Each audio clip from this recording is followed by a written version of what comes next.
It was March of 2020, and my team and I were gearing up to go to South by Southwest and debut Winland College and Plate School Studios brand activation for the new VR game Glitch Out. I had the opportunity to be the project manager and production coordinator for this event, and we had been working for over a year, sinking hundreds of hours and thousands of dollars into this event. And at 1 p.m. on March 12th, we shipped everything out. And at 3 p.m. that same day, we get a phone call. South by was canceled due to the COVID-19 pandemic. Brand activation events, something that industries had just gotten into the groove of and were adapting and perfecting, gone. So I couldn't help but wonder, what is the future of brand activations? Well, to answer this question, I started with secondary research, combing through every news article, blog post, case study, and agency description I could find. I ended up with over 70 sources to give me a jumping off point. Then I interviewed 5 experts, from an activation creator at MKTG to a brand strategist at Plank Industries. All of them gave me a unique perspective and insights into this world and helped guide me in my findings. That research is what this presentation is based on. So, looking at the challenge, discovering the future of brand activation started with understanding what they are. When I started my research, I found 7 distinct definitions. There was no general consensus, and these definitions didn't fit the scope of what activations are today. So, for example, many definitions required being in person or having one-off experiences. But what about events that reoccur? Or what about events that are digital? So, I took these 7 definitions and created my own, one that allows room for further growth and evolution and is aware of the scope of activations today. Brand activation is a term for short-term experiential tools used to generate awareness, deepen connections with existing audiences, or achieve another objective with the goal of elevating a brand. Let's break this down a little. The experiential tools can be almost anything that would activate, turn your brand on, make it tangible, visible. The whole point of them is to engage with the consumer in some way. This makes it different than traditional marketing or branding, where consumers generally take a more passive role. As long as the tool is engaging and not permanent, with the purpose to reach an objective and elevate the brand, it's a brand activation. Some of the most popular tools include a custom-built end cap in a department store, a brand offering a free trial of their service, a swag box sent to loyal customers, a brew tour to see the behind the scenes, a booth at South by Southwest or another trade show, even a yoga workshop at an athletic apparel store. And obviously the list doesn't stop there, but this gives you an idea of just how broad and diverse they can be. Now, let's look at the second half of the definition. Elevating the brand is, of course, the ultimate goal, but this can be met by achieving a variety of diverse objectives. Some of the most common include increasing brand awareness, tapping into a new target market, deepening connections with a current audience, increasing positive brand sentiment, and increasing awareness of new products. Essentially, you can think of brand activations as cars. Cars come in all shapes and sizes and are experiential tools that take a specific group of people from point A to point B. Brand activations come in all different forms and are experiential tools that take their target audience from how they currently think, feel, or act regarding the brand to how the brand wants them to think, feel, or act. And the best way to get people from point A to point B? Personal relationships. In fact, personal value has twice the impact of business value when it comes to B2B purchase decisions. And this is backed by Simon Sinek's Golden Circle model of why, how, and what. You might remember it by the phrase, people don't buy what you do, they buy why you do it. As Sinek explains, most companies talk about what. They talk about the product or service. And then they talk about how, or the method of how they accomplish the product. And then finally, after all of that, they talk about the brand's major reason for existing, or its why. But the companies that stand out flip this. They start with the why, they start with the reason, and then describe the method, and then after all of that, mention the product. Leading with the why brings power, because brands have values, ambitions, hopes, dreams, and intentions. A brand's why is relatable. Now that to me stood out as a factor that would contribute to success, and curious about what else was out there, I decided to try and find some more. Factors by themselves don't guarantee success by any means, but when utilized in combination with each other, it is safe to say that these 6 things will yield positive results and help to indicate a successful activation. Number 1, activation should have a clear purpose based on the why of the brand. We've just established that the why of the brand is the most powerful aspect of it and is what creates that personal value with consumers. A clear purpose also means clear objectives and makes tracking and gauging success easier. Number 2, activation should be authentic to the brand. The activation needs to paint a clear picture of what the brand is and stands for. No one likes or trusts mixed signals, so keeping authenticity is huge. Number 3, activation should have a deep understanding of the target audience. This means truly knowing and having empathy with their desires, their pains, and their aspirations. You need to know your audience so you can market successfully to them. If you create an activation you know your target will love, of course you'll have a better chance of success. Number 4, activation should provide value to consumers. You want to make sure your consumers have a reason to be there. You cannot expect them to show up and cheer for a brand that isn't doing anything for them. Number 5, activation should be unique and high quality. The activation while it occurs needs to stand out against the noise.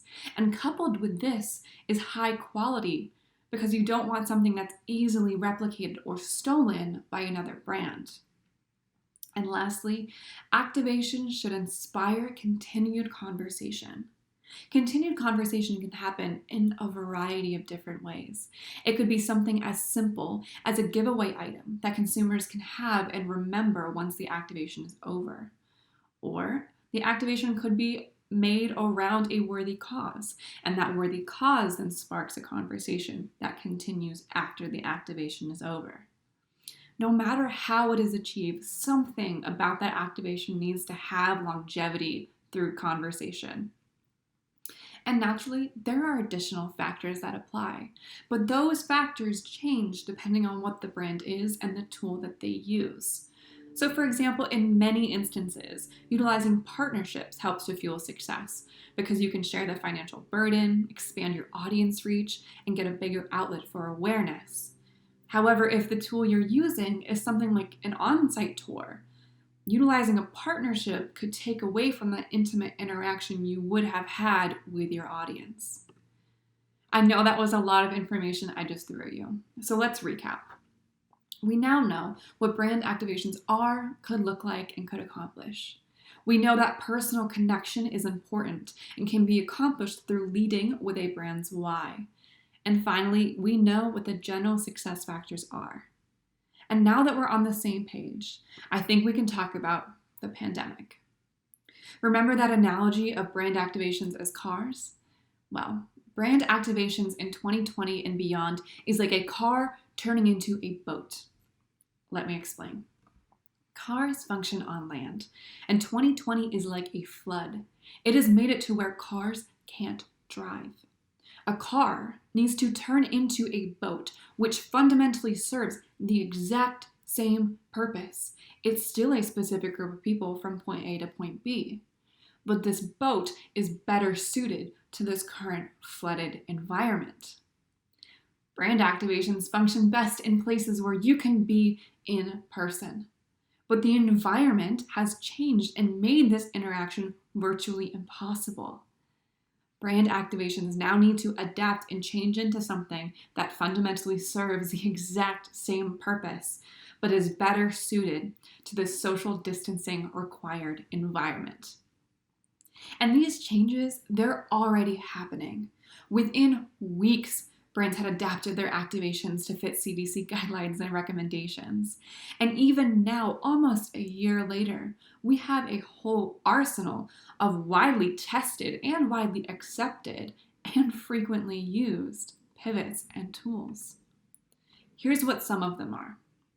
Previously, in-person events have turned into the following. They've turned into in-person events with heightened precautions. This can be where a test is required to enter, social distancing is required, and masks are mandatory. They've also turned into virtual-only events. Virtual-only events is housed on social media, on VR, video platforms, etc., and is where the entire activation can be viewed from online. And next, virtual events with a physical component. These can include a virtual event where people receive physical items that they can interact with and use to play along with the virtual activation. And finally, drive-through events. These are huge when it comes to notability and is where consumers are safely in their cars as they drive through a space and experience the brand. Next, we have classes or workshops. They have turned into those first core three, which is in-person with heightened precautions, virtual only, and virtual with a physical component. But they've also turned into item boxes sent to consumers for people to create an experience for themselves on their own time. And finally, making of tours have turned into those first core three. But they've also turned into microsites. These have been created to house virtual tours, walkthroughs, even VR experiences to replicate what consumers would have experienced on those tours. But with that being said, this is not the future of brand activations. New pivots will pop up, old pivots will die out. This is the present. I want to know the future. I'm not here to tell you how brands are adapting to this pandemic. I'm here to tell you how to combat the lasting effects this pandemic will have. The future of brand activations is not what they'll look like. No, they're too broad to do that. The future of brand activations is the strategies used to help combat the new realities this pandemic is causing. And after conducting my research and speaking with experts, I have created a list of the top 5 strategies to consider to help combat the most important new realities consumers face today. Number 1, create a new world for your consumer. Being able to transform their home into a unique space or bring them into a new world, whether virtually or physically, will be beneficial to their mental health and the activation itself. This is because people's homes have become their offices, their place of entertainment, their daycare, their school, and everything in between. They need something that will transport them elsewhere. Number 2, think twice before making something all virtual.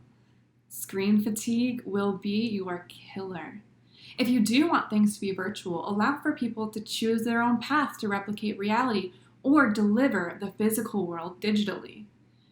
This is because people stare at their screens from the moment they wake up until the moment they fall asleep. That meeting at work, it's a Zoom call, meeting up with friends, a FaceTime call. That night out, it's now a night in watching a movie. Everyone is sick of it. Number 3, assume money is a pain point for your consumers. Brands should consider donating to charities, giving back to the community, or simply giving a break to brand loyalists who would have purchased but are unable to do so at this time. Brands should also be aware that people don't have the money or want to spend the same amount to attend a virtual activation. This is because budgets are tighter. People are losing their disposable incomes and are forced to make tough choices. And when you don't have as much money and a brand is asking for the same price to deliver infinitely less, that choice is clear. Number 4, beware of creating crowds. Carrying on with in-person events with heightened precautions is entirely possible, but it's still extremely risky. You need to make sure that those heightened sanitation measures work, or else it could be a PR nightmare and your consumers can be in trouble.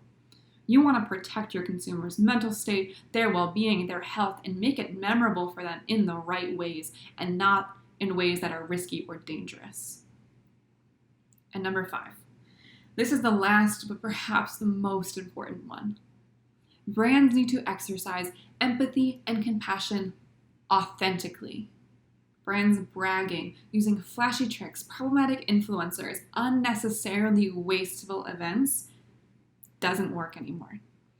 People are turned off by this almost selfishness. And this is because the rose-colored glasses are off. Today, consumers are struggling. People are losing their jobs, their disposable income, their family members, their friends, their mental state, and for some, their entire way of life.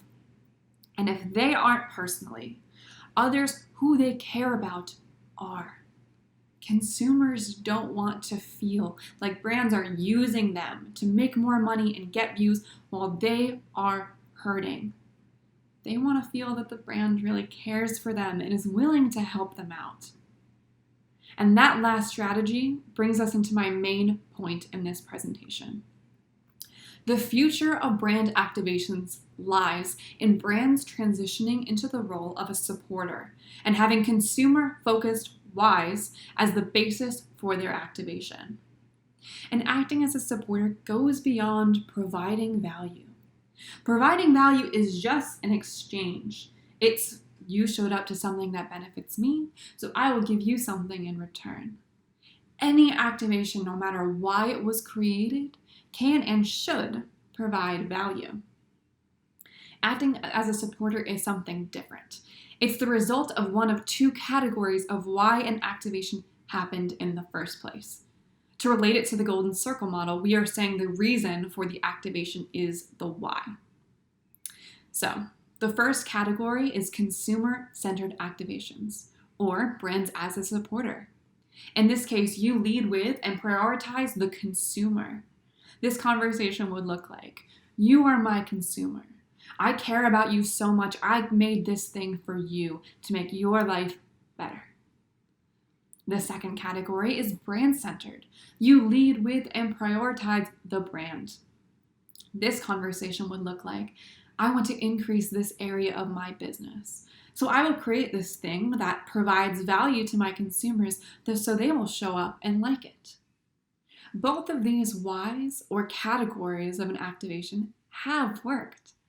But remember, the pandemic took those rose-colored glasses off, and people now see brands using them to further the brand's own goals rather than to help the consumer out. And to better show the difference, I found 2 case studies. One by Taco Bell called the Bell Hotel, and one by IKEA called the IKEA Dining Club. Let's first take a look at Taco Bell from 2019. The California oasis of Palm Springs plays host to Taco Bell's hotel and resort, the Bell. I'm Erica, and I'm so excited to ease your FOMO and take you on a tour of this one-of-a-kind hotel. Starting in the lobby, guests are treated to a welcome gift and a refreshment the moment they walk in. Thank you. You'll notice every space has been curated with unique Taco Bell touches. Guests could start their day with sunrise yoga and Taco Bell room service. Or, late start, head straight to the pool for your favorite menu items served poolside for free. And cool off by floating with the sauce packet. Or, chill out in the freeze room. 2 o'clock marked the start of happy hour at the Baja Bar, where guests grabbed a custom cocktail and exclusive Taco Bell-inspired dishes. It gets better. They also have the opportunity to get pampered at the salon with custom Taco Bell nail and hair services. and treat themselves at our taco shop to sunglasses, swimwear, and more. From synchronized swimmers and live Feed the Beat performances to dive-in movies and a Baja birthday bash, there was never a dull moment at the Bell.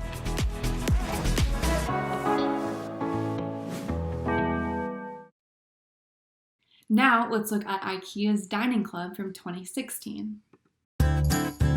Food and cooking was always at the centre of the household, I think, when we were growing up. It was all about getting together, getting around the table, and it's always been something I think since then I've aspired to do. I've always aspired to have people around, to have them sort of intimate around the table and just sharing. It hasn't got to be lavish food, just sharing it, talking, really having a great time together. Hi there, Chris. Welcome. Welcome to Chez Chris, your very own DIY restaurant here at the Dining Club by IKEA. Let's go through. We would have these dinner parties when I was younger, and we'd have sort of friends, and family were always over. We'll try and get a load of friends over here, try and have dinner, but it's always hard because everyone lives in sort of south, north, west, east. We had about 7 people here, and that was probably pushing it to its absolute limit. People are sitting on sort of tables and coffee tables and that sort of stuff, just to try and fit them around the table. Welcome to the Dining Club here in Shoreditch. Dining Club is a fantastic new project, giving the opportunity to several people to run their own restaurant. We know from some of the research that we've been doing that Britain has seen a drop of 22% of families sitting and eating together on a weekly basis. We know that actually when we cook and we eat together, it's more about the conversation and the memories that we share rather than the food that we put on the plate. People are spending less and less time cooking and eating together. So we really want to inspire people to rediscover the joy of the kitchen. I do fancy myself as a bit of a cook, I always have actually. When I saw the idea of this DIY dining club, it just sounded so great. It kind of solves all the problems. Trying to have somewhere central to meet, tidying up as well. We can literally all just meet there and just have a great time, get everybody together.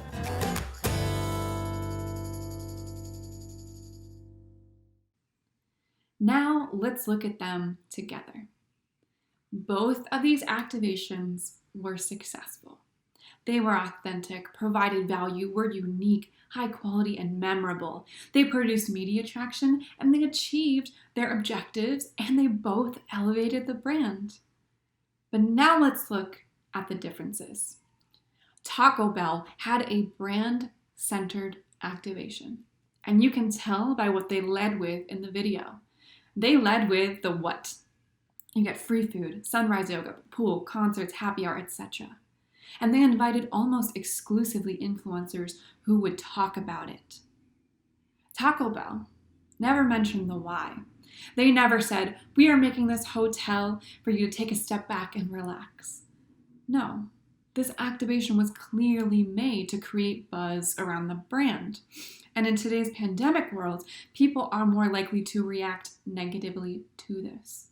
If you brought this activation into today and told a random person, these influencers got to stay in a Taco Bell themed hotel for free and they got all of these perks, that person would say, okay, great. I have bills to pay, and these influencers who don't need anything else are getting special treatment. They would be turned off.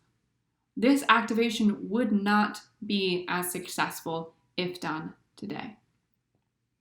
IKEA, on the other hand, IKEA was consumer-centered. You can immediately tell by what they led with in the video. They led with the why, and it directly related to improving the lives of everyday consumers. They even did their own research. This activation was free and on a first-come, first-served basis to anyone who wanted it. IKEA simply wanted to create a space for people to come together and cook and entertain for their friends because they don't get to do that in their everyday lives. That's a brand as a supporter. That's a brand who understood their target, did research about them, and created something specifically for them to make their lives better. Not only did these two brands flip the order of the Golden Circle model in the way they portrayed them, but the foundations and the strategy of building the activations was inherently different. It's the strategy that is based in helping consumers that will be the strategy for brand activations today and in the future. So, What is the future of brand activations? Firstly, it's the process of turning cars into boats. It's taking the same purpose and changing its form to fit the current environment, whatever that may be. And secondly, it's about changing the strategy for which activations are based on. It's about moving away from brand-centered whys to consumer-centered whys.